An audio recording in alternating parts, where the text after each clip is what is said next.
Hey, this is Abe Friedtanzer from Awards Buzz. Very excited to be speaking with Ramy Youssef about Number One Happy Family USA. How are you, Ramy? Of Hey man, I'm doing great. Thanks for the time. course. Can you tell me what this show means to you? It means so many things to me. I think it was really born out of this realization that there was this period of time that was completely unexplored, and in the early 2000s.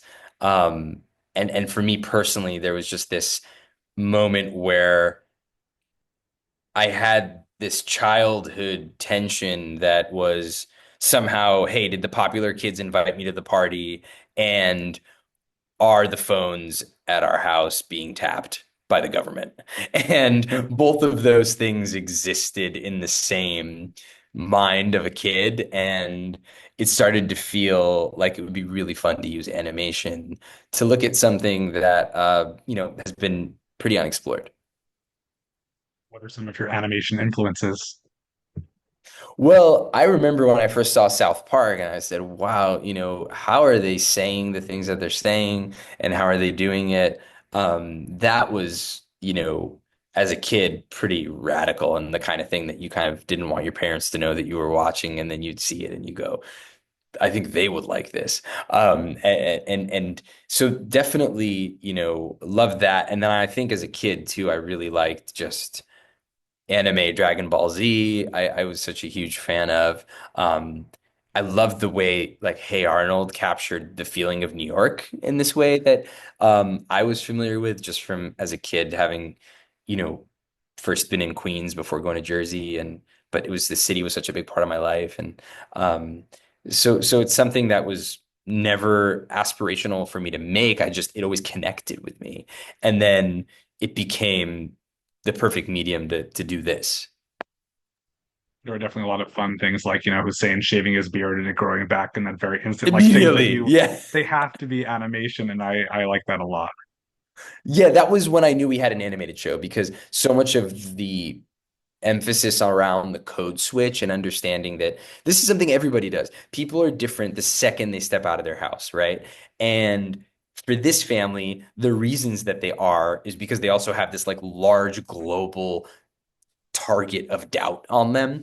But nonetheless, it's the same thing we all do. And so getting to kind of play with, oh, they're going to look different when they're inside. And the second they cross the threshold of the door, they're going to look totally different, or at least these details in which we know them, right? You watch a beard disappear and become an acceptable little mustache. You watch the mother who's trying to actually be more proud in the face of adversity wrap her head and like and in the way that any hijabi would, not wear it at home, but then wear it outside.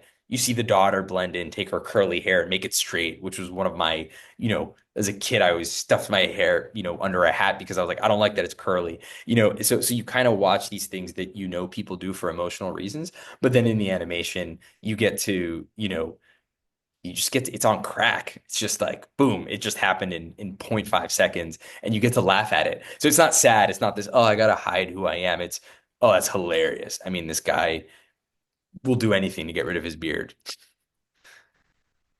I also like the fact that it explores not just people who are like, all Muslims are terrible, I hate them, whatever, because we know that those people, it's good to make fun of them, but people who, similar to Black Lives Matter and other things, who are like trying so hard and think they're doing the right thing, but in trying to over explain and over accommodate are actually making people, are othering people.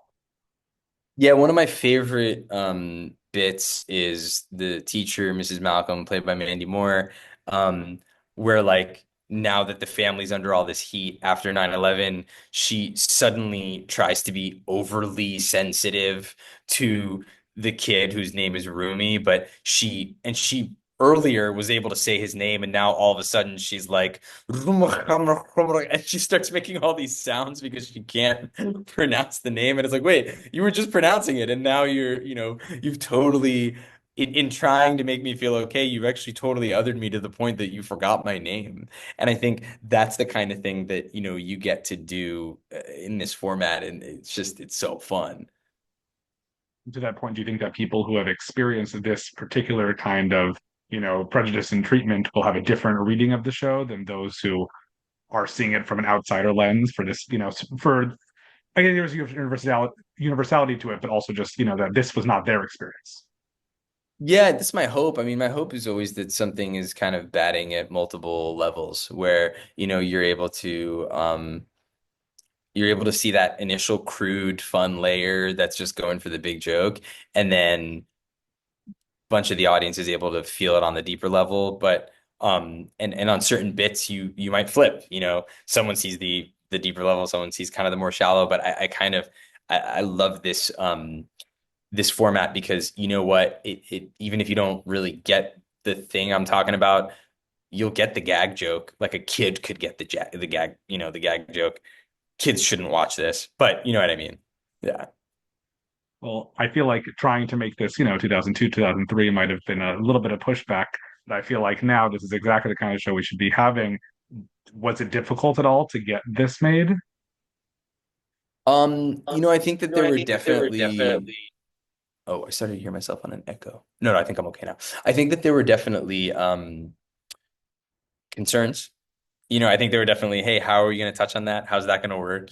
How is this, actually going to be executed? But I also, Amazon were really good partners to us, and they said, hey, make the show that you want to make, and in a way, part of how we designed it and even the animation style, I wanted it to feel like it was this found tape from, oh wait, this show was on in the early 2000s. And I think the style is hand drawn, and we try to really make it feel like it's living and breathing at that time.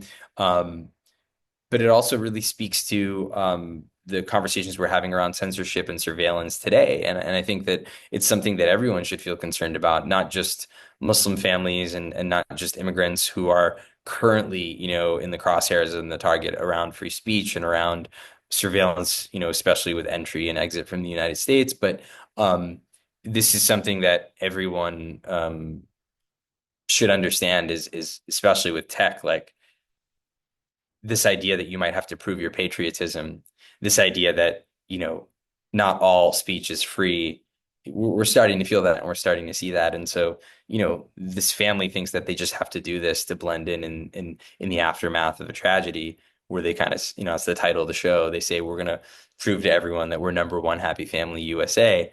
And then I think in a weird way, this past month in America might be the time that people have felt the most need to proclaim themselves number one happy family in the USA. And these themes were not surprising to me as a viewer, having seen Ramy, because I feel like you were always exploring this kind of stuff in the same, that obviously its own type of humor. But I specifically remember, I think, Ramy going, trying to get through a checkpoint to go to Gaza and being like, "Oh, I'm in the special line for Americans," and it's like there's a humor to that where like it's getting beat up by everybody. But I really enjoyed that, and Ramy I thought was really great. But I don't think Ramy was ever officially canceled. Is there still a future potentially for that show? Totally. No, I mean, I think I have a casual conversation with my friends at Hulu about it every once in a while. We're kind of like, hey, I've just been working on a bunch of other stuff, but no, the door is there, and I think we're just figuring out when the right time would be, because it becomes so all consuming and it becomes kind of the only thing that I'm doing. But yeah, no, there's definitely a plan for more. It just kind of depends on when.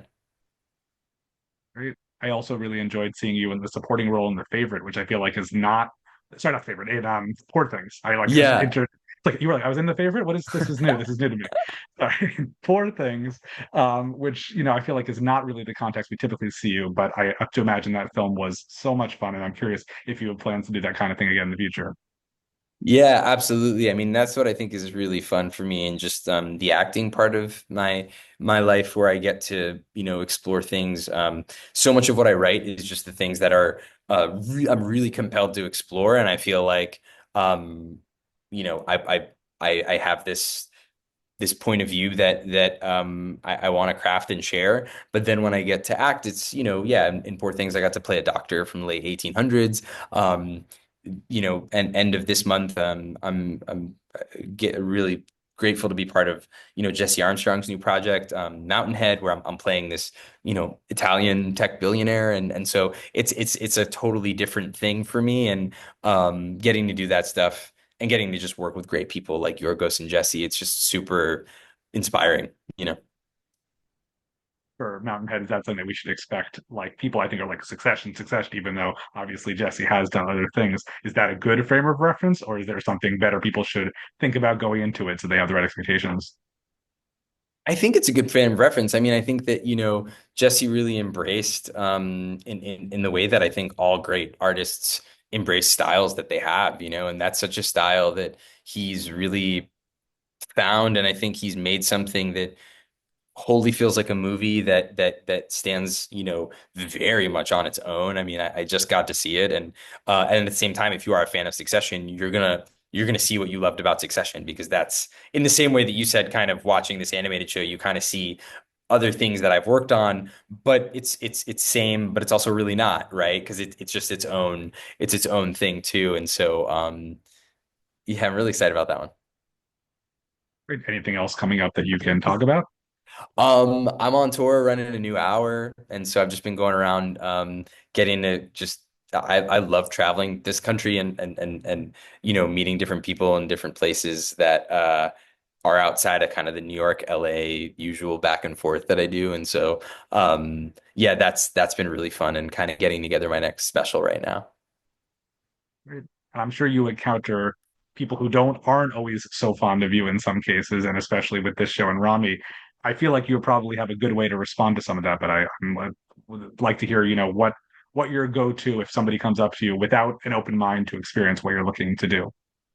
Oh, I'm like, hey man, I get it. I get it. And I'm sorry. Definitely didn't mean to offend you. And I really I understand, someone not agreeing with what I'm saying or how I'm saying it, or just totally, and I think that that's we live in the most robust media economy we've ever been in, and it's just like it's always like totally like, so you just kind of watch something else, and that'd be great too, so um and I think, my work, I try to keep it as self-reflective as possible, so it's like I'm not trying to make fun of anyone other than me.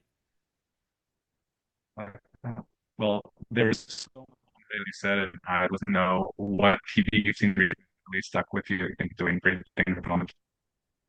So, sorry, you blurred out a little bit. You said what? TV you've watched recently that's really stuck Oh, with you, and I mean, I've seen so many great things. I mean,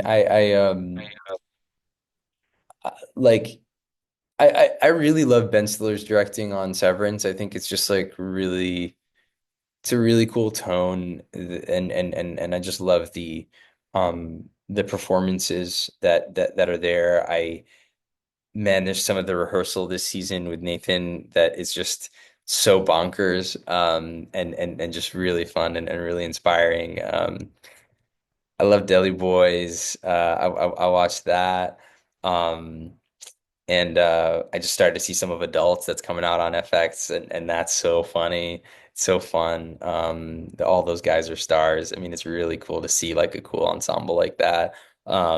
Yeah, I mean, the industry is like, I know there's like a contraction happening right now, but at the same time, there's so much to be inspired about.